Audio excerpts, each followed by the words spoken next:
ਤੇ ਸਭ ਤੋਂ ਵੱਡਾ ਜਿਹੜਾ ਹੈ ਇਸ ਵੇਲੇ ਦੋਸ਼ੀ ਆ ਉਹ ਸ਼੍ਰੋਮਣੀ ਗੁਰਦੁਆਰਾ ਪ੍ਰਬੰਧਕ ਕਮੇਟੀ ਦਾ ਪ੍ਰਧਾਨ ਹੈ। ਸ਼੍ਰੋਮਣੀ ਗੁਰਦੁਆਰਾ ਪ੍ਰਬੰਧਕ ਕਮੇਟੀ ਤੇ ਜਥੇਦਾਰ ਨੂੰ ਲਾਉਂਦੀ ਹੈ।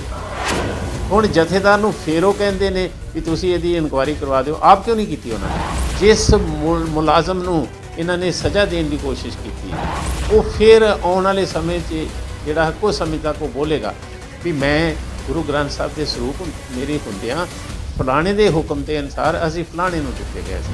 ਇਸ ਵੇਲੇ ਸਭ ਤੋਂ ਬਦਨਾਮ ਪਾਰਟੀ ਸ਼੍ਰੋਮਣੀ ਅਕਾਲੀ ਦਲ ਹੈ ਸਿੱਖਾਂ 'ਚ। ਉਦੋਂ ਵੀ ਸ਼੍ਰੋਮਣੀ ਅਕਾਲੀ ਦਲ ਨੇ ਮਿੱਟੀ ਪਾਉਣ ਦੀ ਕੋਸ਼ਿਸ਼ ਕੀਤੀ ਨਾ, ਤੇ ਉਹਨਾਂ ਦਾ ਨੁਕਸਾਨ ਹੋ ਗਿਆ। ਨੁਕਸਾਨ ਹੀ ਹੋ ਗਿਆ, ਬੇੜਾ ਹੀ ਗਰਕ ਹੋ ਗਿਆ। ਇਸੇ ਤਰ੍ਹਾਂ ਸ਼੍ਰੋਮਣੀ ਗੁਰਦੁਆਰਾ ਪ੍ਰਬੰਧਕ ਕਰੇਗੀ ਇਸ ਮਾਮਲੇ ਦੇ ਜਿਹੜਾ ਹੈ ਪੱਲਾ ਪਾਉਣ ਦੀ, ਉਹਨਾਂ ਦਾ ਵੀ ਉਸ ਤੋਂ ਵੀ ਜ਼ਿਆਦਾ ਨੁਕਸਾਨ। ਧਾਰਮਿਕ ਤੌਰ 'ਤੇ ਬਿਲਕੁਲ ਮਰ ਜਾਂਦੇ, ਸਮਾਜਿਕ ਤੌਰ 'ਤੇ ਬਿਲਕੁਲ ਉਹਨਾਂ ਨੂੰ ਜਿਹੜਾ ਤਬਾਹ ਹੋ ਜਾਂਦਾ।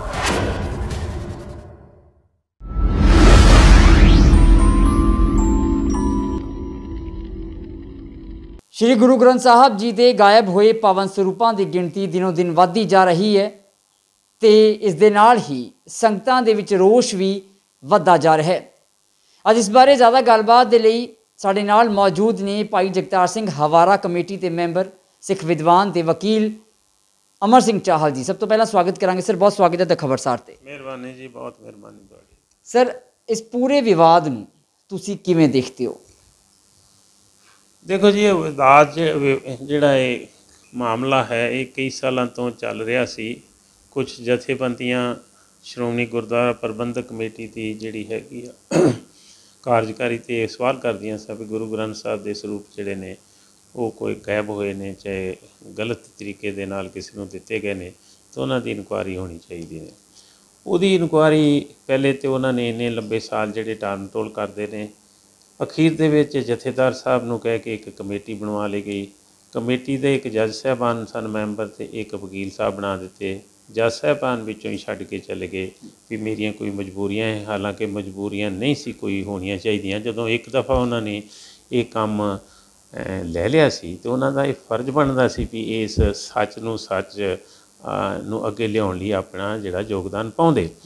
ਲੇਕਿਨ ਉਸ ਦੇ ਬਾਵਜੂਦ ਜਦੋਂ ਛੱਡ ਕੇ ਚੱਲੇ ਗਏ, ਦੂਜੇ ਵਕੀਲ ਸਾਹਿਬ ਮੈਂਬਰ ਸਨ ਜਿਹੜੀ ਕਮੇਟੀ ਦੇ, ਉਹਨਾਂ ਨੇ ਖੁਦ ਹੀ ਇਹ ਸਾਰੀ ਜਿਹੜੀ ਹੈ ਪੜਤਾਲ ਕਰਨੀ ਸ਼ੁਰੂ ਕਰ ਦਿੱਤੀ ਔਰ ਉਹਨਾਂ ਨੇ ਇੱਕ ਰਿਪੋਰਟ ਦੇ ਦਿੱਤੀ। ਮੇਰਾ ਖਿਆਲ ਹੈ ਉਹਨਾਂ ਦੀ ਰਿਪੋਰਟ ਜਿਹੜੀ ਹੈ ਅਧੂਰੀ ਹੈ।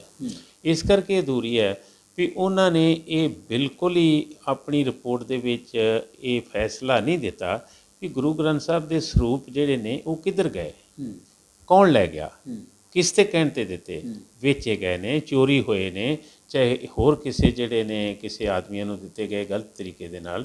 ਉਹਨਾਂ ਨੂੰ ਦੋਸ਼ੀ ਜਿਹੜੇ ਇਸ ਮਾਮਲੇ 'ਚ ਸੀ ਉਹਨਾਂ ਦੇ ਨਾਂ ਜਾਂ ਉਹਨਾਂ ਨੂੰ ਜਿਹੜਾ ਸੀ ਰਿਪੋਰਟ 'ਚ ਲਿਖਣਾ ਚਾਹੀਦਾ ਸੀ। ਸੋ ਅਧੂਰੀ ਰਿਪੋਰਟ ਕਰਕੇ ਚਲੇ ਗਏ। ਅਧੂਰੀ ਰਿਪੋਰਟ ਜਿਹੜੀ ਹੈ ਜਥੇਦਾਰ ਸਾਹਿਬ ਨੇ ਅੱਗੇ ਆਪਣੀ ਸ਼੍ਰੋਮਣੀ ਗੁਰਦੁਆਰਾ ਪ੍ਰਬੰਧਕ ਕਮੇਟੀ ਨੂੰ ਦੇ ਦਿੱਤੀ ਵੀ ਲਓ ਜੀ ਤੁਸੀਂ ਇਹਦੇ 'ਤੇ ਕਾਰਵਾਈ ਕਰੋ।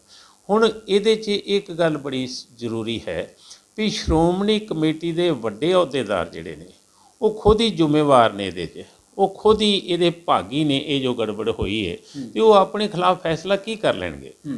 ਜੇ ਫੈਸਲਾ ਤਾਂ ਹੁੰਦਾ ਜੇ ਕਮੇਟੀ ਦੀ ਰਿਪੋਰਟ ਉਹਨਾਂ ਦੇ ਖਿਲਾਫ ਹੁੰਦੀ ਅਤੇ ਫਿਰ ਕੋਈ ਜਥੇਬੰਦਕ ਤੌਰ 'ਤੇ ਉਹਨਾਂ ਦੇ ਖਿਲਾਫ ਜਿਹੜੀ ਹੈਗੀ ਆ ਉਹਨਾਂ 'ਤੇ ਦਬਾਅ ਪਾਇਆ ਜਾਂਦਾ ਵੀ ਤੁਸੀਂ ਅਸਤੀਫੇ ਦਿਓ, ਚਾਹੇ ਤੁਹਾਨੂੰ ਜਿਹੜਾ ਹੈ ਪੰਥ ਇਹ ਜਿਹੜੀ ਹੈ ਕਾਰਵਾਈ ਕਰਕੇ ਤੁਹਾਡੇ 'ਤੇ ਇਹ ਜਿਹੜੀ ਹੈ ਤਨਖਾਹ ਲਾਉਂਦਾ ਹੈ, ਫਿਰ ਤਾਂ ਗੱਲ ਹੁੰਦੀ। ਸੋ ਉਹ ਜਿਹੜੀ ਗੱਲ ਅਧੂਰੀ ਹੈ ਜਾਂ ਜਿਹੜੀ ਅਸਲੀਅਤ ਹੈ ਉਹਨੂੰ ਸ਼੍ਰੋਮਣੀ ਗੁਰਦੁਆਰਾ ਪ੍ਰਬੰਧਕ ਕਮੇਟੀ ਨਹੀਂ ਅੱਗੇ ਲਿਆਉਣਾ ਚਾਹੁੰਦੀ। ਸਰ, ਮੈਂ ਤੁਹਾਨੂੰ ਟੋਕਾਂਗਾ ਵਿੱਚ। ਤੁਸੀਂ ਕਿਹਾ ਵੀ ਜਿਹੜੇ ਵੱਡੇ ਅਹੁਦੇਦਾਰ ਨੇ ਉਹ ਖੁਦ SGPC ਦੇ ਜ਼ਿੰਮੇਦਾਰ ਨੇ। ਤੁਸੀਂ ਇਹ ਵੀ ਕਿਹਾ ਵੀ SGPC ਜੋ ਕਮੀਆਂ ਨੇ ਉਹ ਸਾਹਮਣੇ ਨਹੀਂ ਲਿਆ ਰਹੀ। ਤਾਂ ਫਿਰ ਜਦੋਂ ਗਿਆਨੀ ਹਰਪ੍ਰੀਤ ਸਿੰਘ ਜੀ ਨੇ ਕਿਹਾ ਬਈ ਅਸੀਂ ਇਸ ਦੀ ਜੋ ਕਾਰਵਾਈ ਹੈ ਉਹ ਪੁਲਿਸ ਅਸੀਂ ਮਾਮਲਾ ਦਰਜ ਕਰਵਾਵਾਂਗੇ, ਪਰ SGPC ਦੇ ਪ੍ਰਧਾਨ ਸਾਹਿਬ ਕਹਿੰਦੇ ਵੀ ਨਹੀਂ, SGPC ਸਮਰੱਥ ਹੈਗੀ ਹੈ ਪੜਤਾਲ ਕਰਨ ਦੇ ਵਿੱਚ ਵੀ ਅਤੇ ਕਾਰਵਾਈ ਕਰਨ ਦੇ ਵਿੱਚ ਵੀ। ਇਹ ਦੇਖੋ, ਇਹ ਦੋ ਗੱਲਾਂ ਜਿਹੜੀਆਂ ਪਹਿਲੇ ਸ਼੍ਰੋਮਣੀ ਗੁਰਦੁਆਰਾ ਪ੍ਰਬੰਧਕ ਕਮੇਟੀ ਦੇ ਪ੍ਰਧਾਨ ਸਾਹਿਬ ਵੀ ਕਹਿੰਦੇ ਸੀ ਵੀ ਅਸੀਂ ਕੇਸ ਜਿਹੜੇ ਨੇ ਦਰਜ ਕਰਵਾਉਣ ਦੀ ਗੱਲ ਕਰਾਂਗੇ। ਲੇਕਿਨ ਇਹ ਜਿਹੜੀ ਗੱਲ ਹੈ ਗੁਰੂ ਗ੍ਰੰਥ ਸਾਹਿਬ ਦੇ ਸਰੂਪਾਂ ਦਾ ਮਾਮਲਾ ਜਿਹੜਾ ਹੈ ਉਹ ਕੇਸ ਰਜਿਸਟਰ ਹੋਇਆ ਠੀਕ ਨਹੀਂ ਚੱਲੇਗਾ ਜੀ। ਉਹਦਾ ਕਾਰਨ ਬਹੁਤ ਵੱਡਾ ਹੈ ਵੀ ਗੁਰੂ ਗ੍ਰੰਥ ਸਾਹਿਬ ਦੇ ਸਰੂਪਾਂ ਨੂੰ ਜਦੋਂ ਚੋਰੀ ਦੇ ਵਿੱਚ ਲਿਆਂਦਾ ਜਾਂਦਾ ਵੀ ਇਹ ਗਲਤ ਤਰੀਕੇ ਨਾਲ ਵੇਚੇ ਗਏ ਨੇ, ਚਾਹੇ ਕਿਸੇ ਨੂੰ ਦਿੱਤੇ ਗਏ ਹੈ, ਕੇਸ ਰਜਿਸਟਰ ਹੋਏਗਾ, ਬੰਦੇ ਅਰੈਸਟ ਹੋਣਗੇ, ਫਿਰ ਉਹਨਾਂ ਕੋਲ ਰਿਕਵਰੀ ਹੋਏਗੀ। ਤੇ ਪਹਿਲੀ ਗੱਲ ਇਹ ਹੈ ਵੀ ਜਿਸ ਤਰ੍ਹਾਂ ਪਹਿਲੇ ਅਸੀਂ CBI ਦਾ ਕੰਡਕਟ ਦੇਖ ਲਿਆ ਹੈ ਬਰਗਾੜੀ ਮਾਮਲੇ 'ਚ ਵੀ ਉਹਨਾਂ ਨੇ ਕੋਈ ਐਵੀਡੈਂਸ ਇਕੱਠੀ ਕਰਨ ਦੀ ਕੋਸ਼ਿਸ਼ ਨਹੀਂ ਕੀਤੀ, ਸਗੋਂ ਇਹ ਰਿਪੋਰਟ ਕਰ ਦਿੱਤੀ ਵੀ ਇਹਦੇ 'ਚ ਕੋਈ ਗਵਾਹੀ ਨਹੀਂ ਮਿਲਦੀ। ਜਦੋਂ ਪੰਜਾਬ ਸਟੇਟ ਵੱਲੋਂ ਜਿਹੜੀ ਸਿੱਟ ਬਣਾਈ ਉਹਨਾਂ ਨੇ ਗਵਾਹੀ ਕੱਢ ਦਿੱਤੀ, ਫਿਰ ਉਹਨਾਂ ਨੇ ਜਿਹੜਾ ਹੈ ਦੁਬਾਰਾ ਦਰਖਾਸਤ ਦਿੱਤੀ ਵੀ ਅਸੀਂ ਇਹਨੂੰ ਜਿਹੜਾ ਹੈ ਦੁਬਾਰਾ ਇਨਕੁਆਇਰੀ ਕਰਨਾ ਚਾਹੁੰਦੇ ਹਾਂ। ਮਤਲਬ ਇਹ ਆ ਵੀ ਜਿਹੜੀ ਜੇ ਅਸੀਂ CBI ਨੂੰ ਦਿੰਦੇ ਹਾਂ, ਚਾਹੇ ਸਰਕਾਰ ਦੀ ਏਜੰਸੀ ਪੰਜਾਬ ਸਰਕਾਰ ਨੂੰ ਜਾਂਦੇ ਹਾਂ, ਕੋਸ਼ਿਸ਼ ਇਹ ਹੋਏਗੀ ਉਹਨਾਂ 'ਤੇ ਦਬਾਅ ਪਾਇਆ ਜਾਏਗਾ ਰਾਜਨੀਤਿਕ ਪਾਰਟੀਆਂ ਵੱਲੋਂ ਵੀ ਤੁਸੀਂ ਇਸ ਕੇਸ ਦੀ ਇਨਵੈਸਟੀਗੇਸ਼ਨ ਠੀਕ ਨਾ ਕਰੋ। ਜੇ ਕੋਈ ਗੁਰੂ ਗ੍ਰੰਥ ਸਾਹਿਬ ਦੇ ਸਰੂਪ ਲੱਭਦੇ ਨਹੀਂ ਤੇ ਇਹਦਾ ਮਤਲਬ ਕੋਈ ਕੇਸ ਜਿਹੜਾ ਆਪਣੇ ਆਪ ਹੀ ਫੇਲ ਹੋਣਾ ਜੀ, ਜਿਹਦਾ ਨਤੀਜਾ ਹੈ ਉਹ ਬਹੁਤ ਮਾੜਾ ਨਿਕਲੇਗਾ ਇਹਦਾ। ਦੂਜੀ ਗੱਲ ਇਹ ਕਿ ਜੇ ਕਿਸੇ ਕੋਲੋਂ ਇਹ ਫੜ ਵੀ ਲੈਂਦੇ ਨੇ, ਉਹਨੂੰ ਰਿਕਵਰੀ ਜਿਹਨੂੰ ਆਪਾਂ ਕਹਿੰਦੇ ਉਹਨਾਂ ਕੋਲ ਮਿਲ ਜਾਂਦੇ ਨੇ, ਫਿਰ ਗੁਰੂ ਗ੍ਰੰਥ ਸਾਹਿਬ ਜਿਹੜੇ ਨੇ ਉਹ ਪੁਲਿਸ ਦੇ ਕਬਜ਼ੇ 'ਚ ਜਾਣਗੇ। ਪੁਲਿਸ ਆਪਣੇ ਕਬਜ਼ੇ 'ਚ ਲੈ ਕੇ ਫਿਰ ਆਪਣੇ ਮਾਲਖਾਨੇ 'ਚ ਜਮ੍ਹਾਂ ਕਰਵਾਏਗੀ। ਮਾਲਖਾਨਾ ਉਹ ਜਗ੍ਹਾ ਹੈ ਜਿੱਥੇ ਬਹੁਤ ਹੀ ਤਰ੍ਹਾਂ ਤਰ੍ਹਾਂ ਦੀਆਂ ਚੀਜ਼ਾਂ ਪਈਆਂ ਹੁੰਦੀਆਂ ਔਰ ਉੱਥੇ ਸਫਾਈ ਦਾ ਚਾਹੇ ਉੱਥੇ ਕੋਈ ਮਾਨ ਮਰਜ਼ਾਦਾ ਗੁਰੂ ਗ੍ਰੰਥ ਸਾਹਿਬ ਦੀ ਨਹੀਂ ਰਹਿ ਸਕਦੀ। ਫਿਰ ਉਹਨਾਂ ਨੂੰ ਉੱਥੋਂ ਜਾ ਕੇ ਗੁਰੂ ਗ੍ਰੰਥ ਸਾਹਿਬ ਨੂੰ ਅਦਾਲਤ 'ਚ ਪੇਸ਼ ਕਰਨਾ ਪਿਆ ਕਰੇਗਾ। ਕਿੰਨੇ ਆਦਮੀ ਚਾਹੀਦੇ ਹੋਣਗੇ, ਕਿਸ ਤਰ੍ਹਾਂ ਮਾਨ ਮਰਜ਼ਾਦਾ ਰਹਿ ਜਾਏਗੀ। ਸੋ ਇਹ ਇੱਕ ਧਾਰਮਿਕ ਉਲਝਿਆ ਹੋਇਆ ਮਾਮਲਾ ਹੈ ਜਿਹੜਾ ਕਿ ਮੇਰੇ ਅਨੁਸਾਰ ਵਕੀਲ ਦੇ ਤੌਰ 'ਤੇ ਇਹ ਕਿਸੇ ਵੀ ਸੰਸਥਾ ਜਿਹੜੀ ਸਿੱਖ ਨੁਮਾਇੰਦਗੀਆਂ ਜਮਾਤਾਂ ਇਸ ਮਾਮਲੇ 'ਚ ਪਈਆਂ ਨੇ ਉਹਨਾਂ ਨੂੰ ਇਹ ਰਿਕੁਐਸਟ ਨਹੀਂ ਕਰਨੀ ਚਾਹੀਦੀ ਜਾਂ ਇਸ 'ਤੇ ਨਹੀਂ ਜ਼ੋਰ ਦੇਣਾ ਚਾਹੀਦਾ ਵੀ ਕੇਸ ਰਜਿਸਟਰ ਹੋ ਕੇ ਅਤੇ ਮੁਲਜ਼ਮ ਫੜੇ ਜਾਣ ਅਤੇ ਗੁਰੂ ਗ੍ਰੰਥ ਸਾਹਿਬ ਦੀ ਰਿਕਵਰੀ ਹੋਵੇ। ਇਹ ਗੱਲ ਜਿਹੜੀ ਹੈ ਇਹ ਸਿੱਖ ਸਿਧਾਂਤਾਂ ਨੂੰ ਜਿਹੜਾ ਜ਼ਿਆਦਾ ਨੁਕਸਾਨ ਪਹੁੰਚਾਏਗੀ। ਹਾਂ, ਇਹ ਜ਼ਰੂਰੀ ਲੱਭਣਾ ਆ ਵੀ ਕਿਹਨਾਂ ਨੇ ਗੜਬੜ ਕੀਤੀ ਆ। ਦੇਖੋ, ਨੈਤਿਕ ਤੌਰ 'ਤੇ ਜੇ ਲਿਆ ਜਾਵੇ ਤਾਂ ਸਭ ਤੋਂ ਵੱਡਾ ਜਿਹੜਾ ਹੈ ਇਸ ਵੇਲੇ ਦੋਸ਼ੀ ਆ ਉਹ ਸ਼੍ਰੋਮਣੀ ਗੁਰਦੁਆਰਾ ਪ੍ਰਬੰਧਕ ਕਮੇਟੀ ਦਾ ਪ੍ਰਧਾਨ ਹੈ। ਉਹਦੀ ਪ੍ਰਧਾਨਗੀ ਵੇਲੇ ਐਡਾ ਵੱਡਾ ਗੜਬੜ ਹੋਈ ਹੈ, ਚਾਹੇ ਪਹਿਲੇ ਪ੍ਰਧਾਨ ਦੀ ਚਾਹੇ ਇਸ ਪ੍ਰਧਾਨ ਦੀ ਜਿਹੜਾ ਵੀ ਹੈਗਾ, ਜਾਂ ਉਸ ਤੋਂ ਥੱਲੇ ਦੇ ਜੇ ਪਹਿਲਾ ਪ੍ਰਧਾਨ ਜਿਹੜਾ ਨਹੀਂ ਹੈਗਾ ਉਸ ਤੋਂ ਦੂਜੇ ਜਿਹੜੇ ਸਾਰੇ ਲੋਕ ਅਵੇਲੇਬਲ ਨੇ ਉਹ ਇੱਥੇ ਹੈਗੇ ਨੇ, ਉਹ ਸਾਰੇ ਜ਼ਿੰਮੇਵਾਰ ਨੇ ਕਿਉਂਕਿ ਉਹਨਾਂ ਨੇ ਏਡੀ ਵੱਡੀ ਕੁਤਾਈ ਜਿਹੜੀ ਹੈ ਉਹ ਫੜੀ ਨਹੀਂ। ਜਾਂ 5 ਸਾਲ ਦੀ ਗੱਲ ਚੱਲ ਰਹੀ ਸੀ, ਇਹਨਾਂ ਨੇ ਜਾਣਬੁੱਝ ਕੇ ਇਹਦੇ 'ਤੇ ਲੰਮਲੇਟ ਕੀਤੀ ਹੈ। ਇਹਦੇ 'ਚ ਅਕਾਲ ਤਖਤ ਦੇ ਜਥੇਦਾਰ ਸਾਹਿਬ ਨੂੰ ਪਹਿਲੇ ਤਾਂ ਹੋਣਾ ਨਹੀਂ ਸੀ ਚਾਹੀਦਾ ਵੀ ਸ਼੍ਰੋਮਣੀ ਗੁਰਦੁਆਰਾ ਪ੍ਰਬੰਧਕ ਕਮੇਟੀ ਇੱਕ ਸੰਸਥਾ ਹੈ। ਸ਼੍ਰੋਮਣੀ ਗੁਰਦੁਆਰਾ ਪ੍ਰਬੰਧਕ ਕਮੇਟੀ ਤਾਂ ਜਥੇਦਾਰ ਨੂੰ ਲਾਉਂਦੀ ਹੈ। ਹੁਣ ਜਥੇਦਾਰ ਨੂੰ ਫਿਰ ਉਹ ਕਹਿੰਦੇ ਨੇ ਵੀ ਤੁਸੀਂ ਇਹਦੀ ਇਨਕੁਆਇਰੀ ਕਰਵਾ ਦਿਓ, ਆਪ ਕਿਉਂ ਨਹੀਂ ਕੀਤੀ ਉਹਨਾਂ ਨੇ? ਇਹ ਜਥੇਦਾਰ ਸਾਹਿਬ ਨੇ ਪਹਿਲੇ ਤਾਂ ਇਹਦੇ 'ਚ ਜਿਹੜਾ ਸੀ ਆਉਣਾ ਨਹੀਂ ਸੀ ਚਾਹੀਦਾ। ਹੋ ਸਕਦਾ ਜਿਵੇਂ ਤੁਸੀਂ ਕਿਹਾ ਵੀ SGPC ਚਾਹੁੰਦੀ ਨਹੀਂ ਕਿ ਸੱਚ ਸਾਹਮਣੇ ਆਵੇ, ਇਸ ਕਰਕੇ ਆਪ ਨਾ ਕੀਤੀ ਹੋਵੇ। ਨਹੀਂ, ਆਪ ਨਹੀਂ ਕੀਤੀ, ਫਿਰ ਜਥੇਦਾਰ ਸਾਹਿਬ ਦੇ ਹੱਥ 'ਚ ਕੀ ਹੈ? ਜਥੇਦਾਰ ਸਾਹਿਬ ਨੇ ਜਿਹੜੇ 2 ਮੈਂਬਰ ਕਮੇਟੀ ਦੇ ਬਣਾਏ ਨੇ ਉਹ ਕਿਤੇ ਸਿੱਖ ਪੰਥ ਦੀਆਂ ਸਾਰੀਆਂ ਸੰਸਥਾਵਾਂ ਨੂੰ ਬੁਲਾ ਕੇ ਕਿਉਂ ਨਹੀਂ ਕਿਹਾ ਵੀ ਦੱਸੋ ਜੀ ਕਿਹੜੇ ਬੰਦੇ ਲਾਈਏ? ਉਹਨਾਂ ਨੇ ਆਪਣੇ ਆਪ ਕਿਉਂ ਲਾ ਦਿੱਤੇ? ਜੇ ਲਾ ਦਿੱਤੇ ਨੇ ਤੇ ਫਿਰ ਉਹਨਾਂ ਦੀ ਜਿਹੜੀ ਰਿਪੋਰਟ ਆਈ ਫਿਰ SGPC ਨੂੰ ਭੇਜ ਦਿੱਤੀ ਹੈ। SGPC ਉਹਨਾਂ ਦੇ ਕੀ ਕਰੇਗੀ? ਇਸ ਕਰਕੇ ਇਹ ਮਾਮਲਾ ਜਿਹੜਾ ਹੈ ਇਹਦੇ 'ਚ ਇਹਨੂੰ ਕਵਰ ਕਰਨ ਦੀ ਜਾਂ ਇਹਦੇ 'ਤੇ ਜਿਹੜਾ ਹੈ ਪੱਲਾ ਪਾਉਣ ਦੀ ਜਾਂ ਇਹਨੂੰ ਢੱਕਣ ਦੀ ਕੋਸ਼ਿਸ਼ ਕਰ ਰਹੇ ਨੇ, ਜਿਹੜੀ ਕਿ ਨਹੀਂ ਹੋਣੀ ਚਾਹੀਦੀ। ਕੁਤਾਈ ਹੋਈ ਹੈ। ਕੁਤਾਈ ਕਿਹਨਾਂ ਨੇ ਕੀਤੀ ਹੈ? ਚਾਹੇ ਤਾਂ ਉਹ ਇੰਨੇ ਅੱਛੇ ਹੋਣ, ਧਰਮ ਕਰਮ ਦੇ ਵਿੱਚ ਪੱਕੇ ਹੋਣ, ਆਪ ਆਣ ਕੇ ਹੱਥ ਜੋੜ ਕੇ ਮੁਆਫੀ ਦੇ ਮਾਮਲੇ 'ਚ ਆਪਣੀ ਜਿਹੜੀ ਤਮੰਨਾ ਰੱਖ ਕੇ ਕਹਿਣ ਵੀ ਸਾਡੇ ਕੋਲ ਦੋਸ਼ ਹੋਇਆ, ਸਾਡੇ ਇਹ ਨੌਲੇਜ ਸੀ, ਸਾਡੇ ਹੁੰਦਿਆਂ ਹੋਇਆ, ਇਸ ਕਰਕੇ ਅਸੀਂ ਜ਼ਿੰਮੇਵਾਰ ਹਾਂ ਅਤੇ ਜੋ ਸਾਨੂੰ ਸਿੱਖ ਪੰਥ ਵੱਲੋਂ ਸਜ਼ਾ ਮਿਲਦੀ ਹੈ ਉਹ ਅਸੀਂ ਮੰਨਣ ਨੂੰ ਤਿਆਰ ਹਾਂ। ਫਿਰ ਤਾਂ ਗੱਲ ਬੜੀ ਸੌਖੀ ਮੁੱਕਦੀ ਹੈ।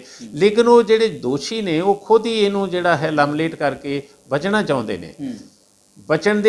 ਆਪ ਬਚਣਾ ਚਾਹੁੰਦੇ ਨੇ। ਜਿਹੜੇ ਛੋਟੇ ਮੁਲਾਜ਼ਮ ਨੇ ਉਹਨਾਂ 'ਤੇ ਉਹ ਨਜ਼ਲਾ ਗੇਰਨਾ ਚਾਹੁੰਦੇ, ਜਿਹੜਾ ਕਿ ਨਹੀਂ ਗੱਲ ਬਣੇਗੀ। ਜਿਸ ਮੁਲਾਜ਼ਮ ਨੂੰ ਇਹਨਾਂ ਨੇ ਸਜ਼ਾ ਦੇਣ ਦੀ ਕੋਸ਼ਿਸ਼ ਕੀਤੀ ਉਹ ਫਿਰ ਆਉਣ ਵਾਲੇ ਸਮੇਂ 'ਚ ਜਿਹੜਾ ਕੁਝ ਸਮੇਂ ਤੱਕ ਉਹ ਬੋਲੇਗਾ ਵੀ ਮੈਂ ਗੁਰੂ ਗ੍ਰੰਥ ਸਾਹਿਬ ਦੇ ਸਰੂਪ ਮੇਰੇ ਹੁੰਦਿਆਂ ਫਲਾਣੇ ਦੇ ਹੁਕਮ ਦੇ ਅਨੁਸਾਰ ਅਸੀਂ ਫਲਾਣੇ ਨੂੰ ਦਿੱਤੇ ਗਏ ਸੀ, ਇਹ ਸਾਰਾ ਨੰਗਾ ਹੋ ਜਾਣਾ, ਇਹ ਸਾਰਾ ਜਿਹੜਾ ਪਰਦਾਫਾਸ਼ ਹੋ ਜਾਣਾ, ਫਿਰ ਕਿੱਧਰ ਜਾਣਗੇ? ਇਸ ਕਰਕੇ ਇਹ ਜਿਹੜੀ ਇਹਦੀ ਵਿਉਂਤਬੰਦੀ ਦੇ ਨਾਲ ਸਿੱਖ ਪੰਥ ਦੇ ਵਿੱਚ ਜਿਹੜੇ ਚਾਹੇ ਤਾਂ ਇਹ ਜਿਹੜੀ ਹੈ ਇਨਕੁਆਇਰੀ ਸਿੱਖ ਪੰਥ ਦੀਆਂ ਨੁਮਾਇੰਦਗਾ ਜਮਾਤਾਂ ਨੂੰ ਕੋਈ ਜਿਹੜੇ ਹੈਗੇ ਨੇ ਸੱਜਣ ਉਹਨਾਂ ਨੂੰ ਦੇ ਦੇਣ, ਉਹ ਇਹਦੀ ਇਨਕੁਆਇਰੀ ਕਰਕੇ ਦੱਸ ਦੇਣ ਵੀ ਕਿੱਥੇ ਗਏ ਨੇ, ਕਿਹੜਾ ਬੰਦਾ ਦੋਸ਼ੀ ਹੈ, ਅਤੇ ਉਹਨਾਂ ਨੂੰ ਸਜ਼ਾ ਜਿਹੜੀ ਲਾਉਣ ਦੀ ਗੱਲ ਕੀਤੀ ਜਾਏ। ਚਾਹੇ ਫਿਰ ਜਿਨ੍ਹਾਂ ਦੀ ਕਾਬਜ਼ ਸ਼੍ਰੋਮਣੀ ਗੁਰਦੁਆਰਾ ਪ੍ਰਬੰਧਕ ਕਮੇਟੀ 'ਤੇ ਉਹਨਾਂ ਨੂੰ ਖੁਦ ਮੰਨਣਾ ਚਾਹੀਦਾ। ਇਸ ਤੋਂ ਵੀ ਉੱਪਰ ਜਿਹੜਾ ਹੈ ਇਹ ਰਾਜਸੀ ਮਾਮਲਾ ਜਿਹੜਾ ਇਸ ਤੋਂ ਦੂਰ ਨਹੀਂ ਜਾ ਸਕਦਾ। ਹੁਣ ਸ਼੍ਰੋਮਣੀ ਕਮੇਟੀ ਦੇ ਉੱਤੇ ਇੱਕ ਹੋਰ ਵੱਡੀ ਸੰਸਥਾ ਆ ਗਈ ਸ਼੍ਰੋਮਣੀ ਅਕਾਲੀ ਦਲ। ਪਿੱਛੇ ਤੋਂ ਇਹ ਗੱਲ ਜਿਹੜੀ ਹੈ ਸਾਫ਼ ਹੋ ਗਈ ਹੈ ਵੀ ਸ਼੍ਰੋਮਣੀ ਕਮੇਟੀ ਦੀ ਜਿਹੜੀ ਪ੍ਰਬੰਧਕੀ ਢਾਂਚੇ 'ਚ ਆ ਉਹਦੇ 'ਚ ਸ਼੍ਰੋਮਣੀ ਅਕਾਲੀ ਦਲ ਦਾ ਬਹੁਤ ਵੱਡਾ ਦਖਲ ਅੰਦਾਜ਼ ਰਿਹਾ। ਪ੍ਰਧਾਨ ਜਿਹੜਾ ਹੈ ਲਗਭਗ ਤੈਅ ਹੋ ਕੇ ਆਉਂਦਾ ਸ਼੍ਰੋਮਣੀ ਅਕਾਲੀ ਦਲ ਤੋਂ ਵੀ ਫਲਾਣੇ ਨੂੰ ਲਾਉਣਾ। ਇਹਦਾ ਮਤਲਬ ਸ਼੍ਰੋਮਣੀ ਅਕਾਲੀ ਦਲ ਦੇ ਜਿਹੜੇ ਨੁਮਾਇੰਦੇ ਨੇ, ਪ੍ਰਧਾਨ ਨੇ, ਉਹ ਵੀ ਇਸ ਗੱਲ 'ਚ ਜਿਹੜੇ ਨੇ ਅੱਗੇ ਆਉਂਦੇ ਨੇ। ਉਹ ਵੀ ਕਸੂਰਵਾਰ ਗਿਣਨੇ ਚਾਹੀਦੇ ਨੇ, ਉਹਨਾਂ ਨੂੰ ਕਸੂਰ ਆਪਣਾ ਕਬੂਲਣਾ ਚਾਹੀਦਾ ਵੀ ਸਾਡਾ ਧਾਰਮਿਕ ਅਦਾਰਾ ਇਸ ਕਰਕੇ ਨੁਕਸਾਨ 'ਚ ਆਇਆ, ਅਸੀਂ ਰਾਜਨੀਤਿਕ ਤੌਰ 'ਤੇ ਇਹਨੂੰ ਨੁਕਸਾਨ ਪਹੁੰਚਾਇਆ ਹੈ ਔਰ ਪਹੁੰਚਾਇਆ ਵੀ ਉਹਨਾਂ ਨੇ, ਇਹਦੇ 'ਚ ਕੋਈ ਦੋ ਸ਼ੱਕ ਨਹੀਂ। ਤਾਂ ਫਿਰ ਜਿਹੜੇ ਗੁਰੂ ਸਾਹਿਬ ਦੇ ਸਰੂਪ ਗਾਇਬ ਹੋਏ ਨੇ ਉਹਨਾਂ ਪਿੱਛੇ ਵੀ ਤੁਸੀਂ ਸਿਆਸੀ ਪਾਰਟੀ ਨੂੰ ਕਿਤੇ ਕਸੂਰਵਾਰ ਮੰਨਦੇ ਹੋ? ਦੇਖੋ, ਇਹਦੇ 'ਚ ਬੇਨਤੀ ਤਾਂ ਮੈਂ ਤੁਹਾਨੂੰ ਕਰ ਚੁੱਕਾ ਵੀ ਸ਼੍ਰੋਮਣੀ ਅਕਾਲੀ ਦਲ ਜਿਹੜਾ ਹੈ ਇਹਦੇ ਤੋਂ ਦੂਰ ਨਹੀਂ ਜਾ ਸਕਦਾ। ਇਹਦੇ ਵਿੱਚ ਜਿਹੜਾ ਹੈ ਉਹ ਓਨਾ ਹੀ ਭਾਗੀਦਾਰ ਹੈ ਜਿੰਨਾ ਸ਼੍ਰੋਮਣੀ ਗੁਰਦੁਆਰਾ ਪ੍ਰਬੰਧਕ ਕਮੇਟੀ ਹੈ। ਇਸ ਕਰਕੇ ਉਹਨਾਂ ਨੂੰ ਨੈਤਿਕ ਤੌਰ 'ਤੇ, ਇਨਸਾਨੀਅਤ ਦੇ ਤੌਰ 'ਤੇ, ਧਰਮ ਦੇ ਤੌਰ 'ਤੇ ਇਹ ਜ਼ਿੰਮੇਵਾਰੀ ਲੈਣੀ ਚਾਹੀਦੀ ਹੈ ਵੀ ਇਹ ਜਿਹੜੀ ਏਡੀ ਵੱਡੀ ਕੁਤਾਹੀ ਹੋਈ, ਏਡੀ ਵੱਡੀ ਗਲਤੀ ਹੋਈ ਆ, ਉਹਦਾ ਸ਼੍ਰੋਮਣੀ ਅਕਾਲੀ ਦਲ ਵੀ ਜਿਹੜਾ ਹੈ ਉਹ ਭਾਗੀਦਾਰ ਹੈ। ਹੁਣ ਸ਼੍ਰੋਮਣੀ ਅਕਾਲੀ ਦਲ ਜਿਹੜਾ ਹੈ ਉਹ ਅਕਾਲ ਤਖਤ ਦੀ ਦੇਣ ਹੈ, ਤੇ ਜੇ ਅਕਾਲ ਤਖਤ ਦੀ ਦੇਣ ਹੈ ਤਾਂ ਫਿਰ ਸ਼੍ਰੋਮਣੀ ਕਮੇਟੀ ਦਾ ਜਿਹੜਾ ਸ਼੍ਰੋਮਣੀ ਅਕਾਲੀ ਦਲ ਦੂਰ ਕਿਸ ਤਰ੍ਹਾਂ ਨੱਠ ਸਕਦਾ ਹੈ?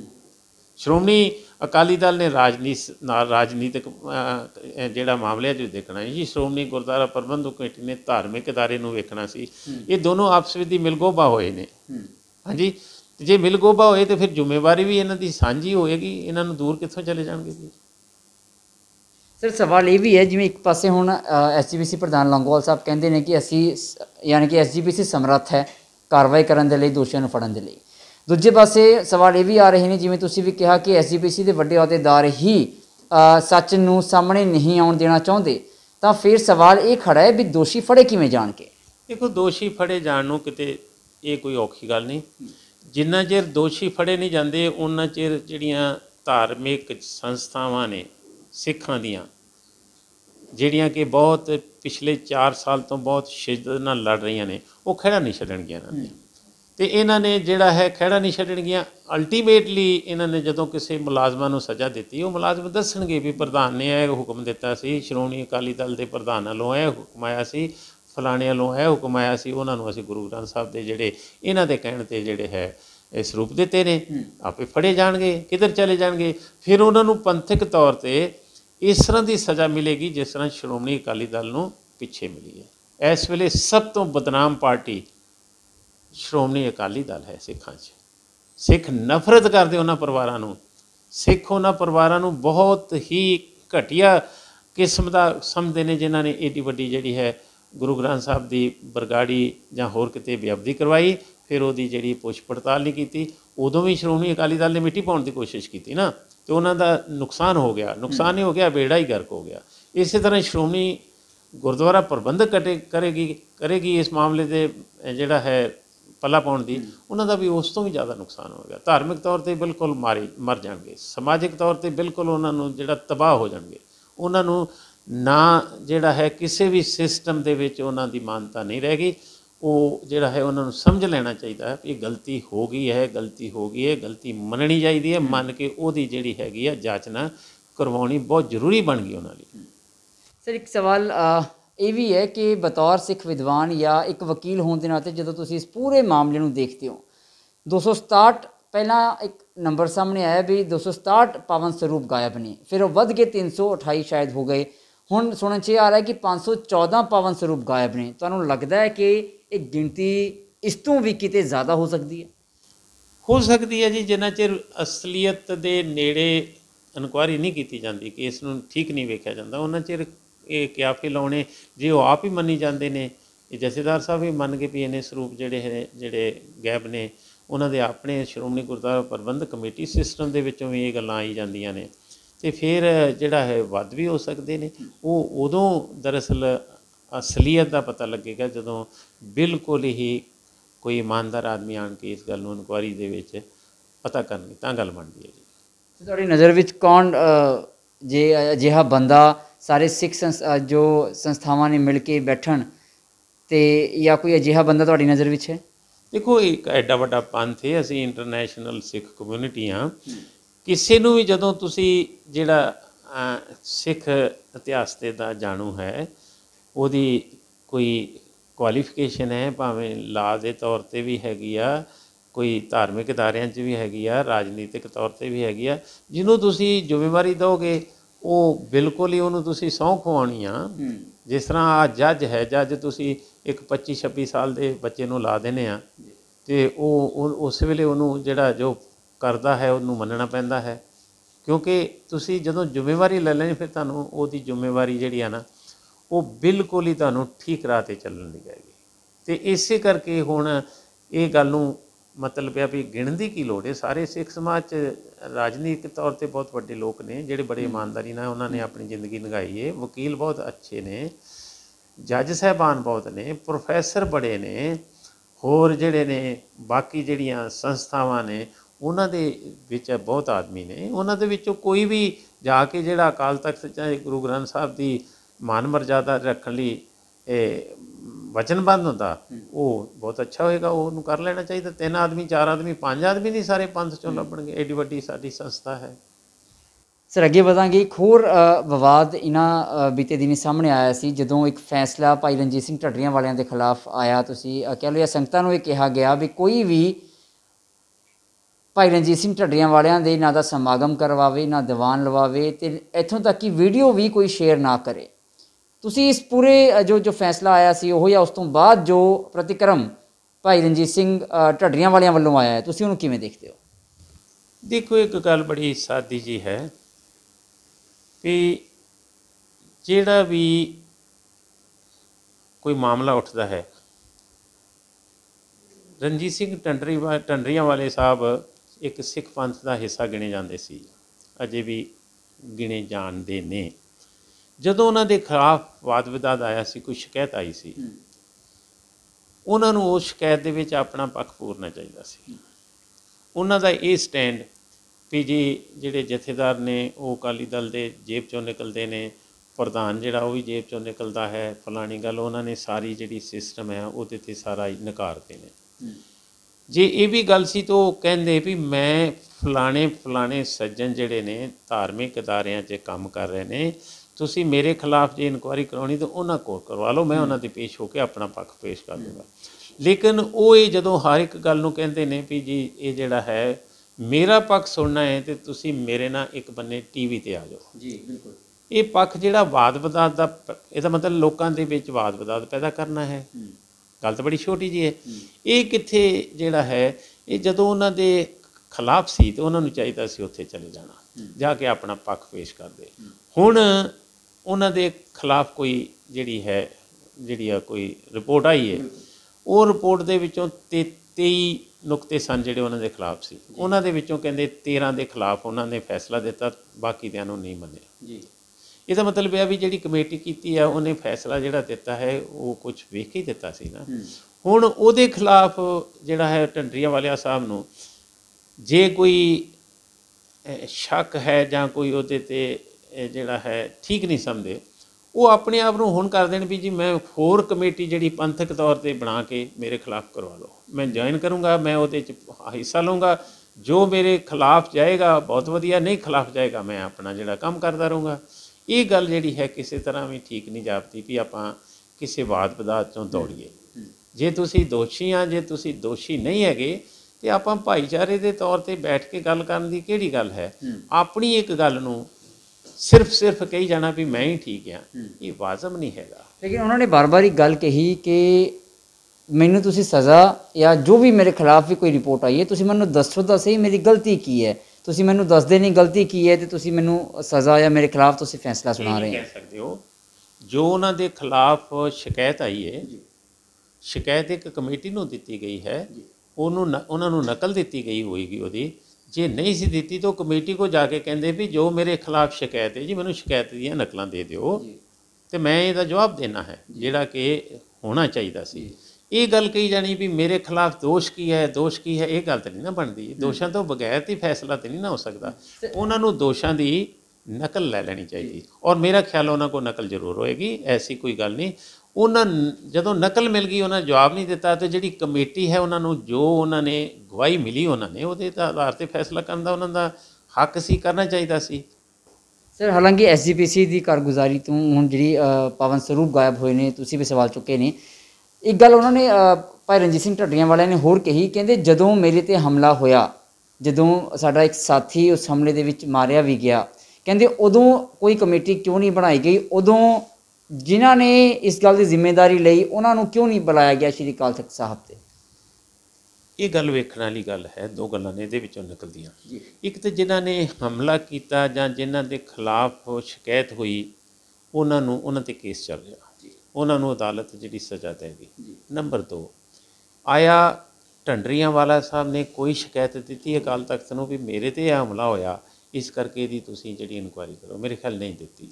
ਤੇ ਆਪਣੇ ਆਪ ਹੀ ਜਿਹੜਾ ਅਕਾਲ ਤਖਤ ਹੈ ਉਹ ਇਹਦੇ ਵਿੱਚ ਦਖਲਅੰਦਾਜ਼ੀ ਕਰ ਦਿੰਦਾ ਤਾਂ ਬਹੁਤ ਵਧੀਆ। ਨਹੀਂ ਕੀਤੀ ਤੇ ਫਿਰ ਇਹਦੇ ਨਾਲ ਤਾਂ ਨਹੀਂ ਨਾ ਗੱਲ ਬਣਦੀ ਵੀ ਤੁਸੀਂ ਮੇਰੇ ਜਿਹੜਾ ਹਮਲਾ ਸੀ ਉਹਦੇ 'ਚ ਦਖਲਅੰਦਾਜ਼ੀ ਨਹੀਂ ਕੀਤੀ, ਇਸ ਕਰਕੇ ਮੈਂ ਤੁਹਾਡੇ ਕੋਲ ਆਉਣ ਨੂੰ ਤਿਆਰ ਨਹੀਂ। ਇਹ ਗੱਲ ਨਹੀਂ ਬਣਦੀ ਹੈਗੀ, ਇਹ ਗੱਲ ਬਿਲਕੁਲ ਠੀਕ ਨਹੀਂ ਹੈਗੀ।